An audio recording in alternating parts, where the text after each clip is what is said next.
Hi everybody. So today I'll be talking about a topic that has kind of been the forefront ever since this, pandemic hit in 2020, mental health and well-being. And I'm going to be talking about it in relation to a sense of belonging. So let me try to, one, I just want to comment on how every presentation that has happened so far in some way is linked to what we mean by well-being, whether it's our sense of space and place, whether it's consent, whether it's our inclusion as somebody who identifies as a disabled student. All of that ties in with how we feel or don't rather feel a sense of belonging to a community and how that impacts our well-being. So this is our brief agenda for my next 9.5 minutes. And before I delve into my project itself, I want to situate the room in terms of what is already happening at the LSE and at the Department of Social Policy when it comes to student mental health and well-being. So on a larger, university-wide level, there is something called the LSE 2030 strategy, which I'm sure many people have already heard of. It lays out various institutional priorities when it comes to the future of the institution. And one of the commitments that this strategy explicitly makes is to create an inclusive home for learning by embracing diversity and fostering belonging among the student body in London and across the world. And then following on from that, we also have something called the Student Mental Health and Wellbeing Framework, which is built on 3 themes: building an academic culture that supports mental health and well-being, creating a sense of belonging at Welcome and beyond, and then promotion, prevention, and provision to support student mental health and well-being. So it's quite comprehensive, and I would invite folks who are interested to go online and check that out. My research is focused on the Department of Social Policy. So within the department, we have various kind of programs and systems in place to promote student mental health and well-being. So we've got academic mentors, of course. We've got program support drop-in hours. We've got a community well-being wall, and the department is doing a very good job of sort of every week, having a well-being section in their departmental newsletter. All of those things, signal a strong commitment towards promoting student well-being, as well as the fact that this project was suggested by them. So they're in the process of, developing their well-being strategy. So this will hopefully feed directly into that. So moving on, before I jump into sort of my research questions and methodology, there were 3 key terms that I wanted to quickly explain that will pop up again and again during the course of this presentation. So well-being, broad concept, has different definitions, but broadly it's conceptualized as a state in which an individual realizes his or her own abilities, can cope with normal stresses of life, work productively, and be able to contribute to their community. So it goes beyond just physical health. How does that relate to belonging? So research has shown that social connection and having a sense of belonging are basic needs which have been identified as predictors of success within college students and other communities as well. And what do we mean by community here?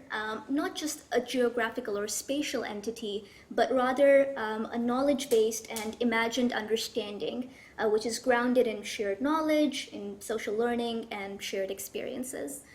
So these 3 definitions would be good to keep in mind when we talk about what we mean by well-being and belonging. So here we can see sort of the 2 main questions that I asked all of my participants. Or rather, what drove my research. How do social policy students perceive belongingness in relation to mental well-being? So what's the connection between those 2? And then from an operational standpoint, how can the social policy department promote student well-being and inculcate a sense of belonging in the social policy community? And then there were a bunch of secondary questions that made their way in all of my interviews. Which brings me to my methodology. So I conducted semi-structured interviews, both with students and professional services staff in the Department of Social Policy. Those who are specifically engaged with well-being. You can see the breakdown. Well, in total there were 8 interviews. I think this covers it. Might go up to 10 because 2 people just got back to me. Apparently they're available tomorrow, so I'll snatch them in just before the report is due. And I made sure that there were representatives from, the PhD students, MSc students, who formed the largest share of students in our department, as well as undergrads. There was also secondary survey analysis that I conducted. So the department has this term, every term they conduct a student voice survey, and they were kind enough to share some data from that. And of course, participant observation. I myself am a student in the department. Of course, I've taken part in the events, and so that also found its way in my analysis. I won't go through all of these, but here are some perspectives that I caught when it came to the question of well-being. So how do different individuals perceive well-being? There were some very positive views on how people felt they could go to the staff members if they had any issues. There was a welcoming environment. There were also sort of less positive views on how people felt as if they weren't able to support peers when they were struggling. They didn't really know what to do if students didn't want to, or their peers didn't want to access the department support or even the university-wide support that was available. And then, of course, people talked a lot about what well-being means to them. And how it impacts performance in an academic context, fulfilling our academic requirements, how we feel speaking up in a classroom setting, how we carry ourselves, and so on. And then lastly, of course, not just from a PhD perspective, which you can see on the bottom right of the screen, but also for other students, there is a lot of anxiety about not being in control, and that seemed to be a big theme as we sort of emerge from the past 2 years and think about the future. And then these were some perspectives on belonging. One quote that I really liked from a student was what belongingness means to them. So that's in bold in the center about how if you feel welcome in a space or not, how you connect with people, and whether your voice is heard, and that you're able to hear other people's voices as well. So all of that kind of framed their view on belonging. I want to kind of echo what we heard in the second presentation about disabled students' experiences, the thing about socialization around drinking. For some students, there has been positive, views on that helped them find community. But for me personally, there was a large number of students in my pool who complained about that and felt that that was isolating. So there's definitely more that can be done in terms of broadening how we socialize as a student community. So PhD students, undergraduates, grads, when it comes to promoting well-being, there needs to be a tripartite approach because there are some elements of each of these students' journeys that are just not common. So while my next slide will talk about a framework of how we can promote well-being and belonging, I just wanted to highlight how there are some elements of each of these students' journeys that are different and need to be taken into account. One size fits all is hardly a solution that ever works. So here is kind of a rough, I would say, preliminary framework for well-being and belonging, which I was able to draw out from some of my research findings. Couldn't help but do that as a social policy student. So all of this is centered around key kind of themes that were emerging in terms of what people felt like they needed when it came to their mental health and well-being. So inclusion, equity, accountability, support, and care. So it starts off with strategic communication in terms of how the department speaks with the students and engages with the students in terms of what's available, what can be done if a student is feeling like they need help, and so on.